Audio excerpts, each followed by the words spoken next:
কাৰ্যসূচী হৈছে আজি যেহেতু আজমলৰ দখলত আছে সমষ্টিটো বিগত বছৰ উদ্ধাৰ কৰিব পাৰিব আপোনালোকে? ভাৰতীয় জনতা পাৰ্টি হোজাই জিলা সংখ্যালঘু মৰ্চাৰ উদ্যোগত আজি এই ৰহমতনগৰ বজাৰত এটা বিশাল যোগদান কাৰ্যসূচী অনুষ্ঠিত হৈছে আৰু আপোনালোকে দেখিবলৈ পাইছে যে ইয়াতে এটা পঞ্চায়তৰ সভাপতি উপসভাপতিৰ লগতে 6জন ৱাৰ্ড সদস্যই যোগদান কৰিছে।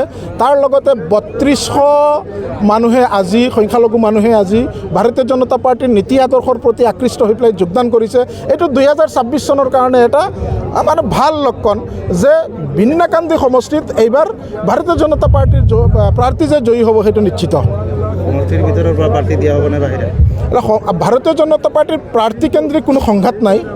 ভাৰতীয় জনতা পাৰ্টিয়ে কিছু মানে অবজাৰভেশ্যন কৰে আৰু আমাৰ আশা থাকিব যে জ্যেষ্ঠতাৰ ভিত্তিত যদি অবজাৰভেশ্যনটো ভাৰতীয় জনতা পাৰ্টিয়ে কৰে তেনেহ'লে আমি ভাল পাম আৰু জ্যেষ্ঠসকলক সদায় ভাৰতীয় জনতা পাৰ্টিয়ে সন্মান দি আহিছে আৰু সেই সন্মানটো এইবাৰ অক্ষুণ্ণ ৰাখিবলৈ আমি আশাবাদী। বিজেপিয়ে প্ৰাৰ্থী দিলে সমষ্টি আপোনালোকে? বিজেপিয়ে প্ৰাৰ্থী দিলে 100% এইবাৰ এই বিন্নাকান্দি সমষ্টিখন জয়যুক্ত হ'ব বিজেপিৰ প্ৰাৰ্থী। আজি 3200 মানুহে যোগদান কৰিছে সংখ্যালঘু মানুহে বিন্নাকান্দি সমষ্টিত। বিনাকান্দিত আজি আমি ভাৰতীয় জনতা পাৰ্টি সংখ্যালঘু মৰ্চাৰ উদ্যোগত অনুষ্ঠিত হোৱা যি যোগদান কাৰ্যসূচী, এই যোগদান কাৰ্যসূচীত আমি আহি উপস্থিত হ'লোহি আৰু আমি দেখিছোঁ যিটো ৰাইজৰ যিটো সঁহাৰি, যি ধৰণে আজি ৰাইজ ওলাই আহিছে, এইটো কথা নিশ্চিত হৈছে যে ভাৰতীয় জনতা পাৰ্টি বিনাকান্দি সমষ্টিত যে আগন্তুক যি নিৰ্বাচন হ'ব, এই নিৰ্বাচনত যথেষ্ট আমাৰ দলে সহায় সহযোগিতা বা সঁহাৰি পাব, এক প্ৰকাৰ নিশ্চিত হৈছে। আৰু আমি আশা ৰাখিছোঁ যে আগন্তুক এই নিৰ্বাচনত আমাৰ মিত্ৰজনৰ যিয়ে প্ৰাৰ্থী নহওক তেখেতে জয় হৈ ইয়াৰ পৰা দিছপুৰলৈ আমাৰ ৰাইজে পঠিয়াব। আজমলৰ দুৰ্গত দেখা গৈছে আজি বিজেপিৰ ৰণধকা, কিবা আজমলৰ হেৰিত কিবা প্ৰভাৱ পৰিব? নহয়, এইটো মুখ্যমন্ত্ৰীৰ যি উন্নয়নৰ যাত্ৰা, এই উন্নয়নৰ যাত্ৰাৰ প্ৰতিফলন এইটো। আজি মুখ্যমন্ত্ৰীয়ে যিধৰণে গোটেই অসমত যে অসমখন যিধৰণে আগবঢ়াই নিছে, সেই আগবঢ়াই নিয়াৰ খাতিৰত সেই আগবঢ়াই নিয়াৰ কাৰণে আজি অসমৰ গোটেই আমাৰ বিনাকান্দি ৰাইজ আজি ওলাই আহিছে আৰু আগন্তুক দিনত তেওঁলোকে বিজেপিৰ হৈ কাম কৰিব বুলি আজি এটা আশ্বাস প্ৰকাশ কৰিছে। তেখেতে আজি কিবা বেলেগ কাৰ্যসূচী থকাৰ কাৰণে আৰু অসুস্থ বোলে, তেখেতে ফোন কৰিছিলে, তেখেতক অসুস্থ হৈ আছে, সেইকাৰণে আহিব।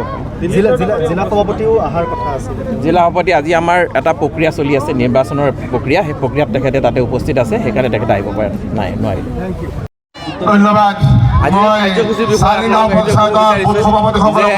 হোজাই জিলাৰ বিন্নাকান্দি সমষ্টিৰ অন্তৰ্গত চাৰিগাঁও পঞ্চায়তত বৃহৎ যোগদান কাৰ্যসূচী হৈছে। আপোনালোকে দেখিছে প্ৰায় 4000 মানুহে আহি এটা কথা ক'ব বিচাৰিছোঁ আপোনালোকক যে আমাৰ মাইনৰিটি সমাজৰ ভিতৰত এটা ভয় শংকা যে মহিলাসকল বিজেপিৰ মিটিঙলৈ নাহে। গতিকে আপোনালোকে দেখিছে আজি হিমন্ত বিশ্ব শৰ্মা চৰকাৰৰ সভা আমাৰ হোজাই জিলাৰ মাইনৰিটি মৰ্চাৰ সভাৰ আয়োজনত আহি কেনেকুৱা মহিলাসকল আহি উপস্থিত হৈছে। আপোনালোকে দেখিছে 1000 মহিলা আহিছে, ইয়াৰ মুৰব্বীয়ান সমাজ আহিছে, যুৱক ভাই বন্ধুসকল আহিছে। গতিকে আমি এটা অনুভৱ কৰিব পাৰিছোঁ যে এইবাৰ বিন্নাকান্দি সমষ্টিৰ পৰা আজমল চাহাবক বিদায় দিব জৰুৰীৰ নিচিনা। ইয়াতে যে ভাৰতীয় জনতা পাৰ্টিৰ পৰা যাকে টিকেট দিব এওঁক সকলো একমত হৈছে যে এইবাৰ বিজেপিৰ পৰা বিধায়ক জিকাই দিয়া খাটাং।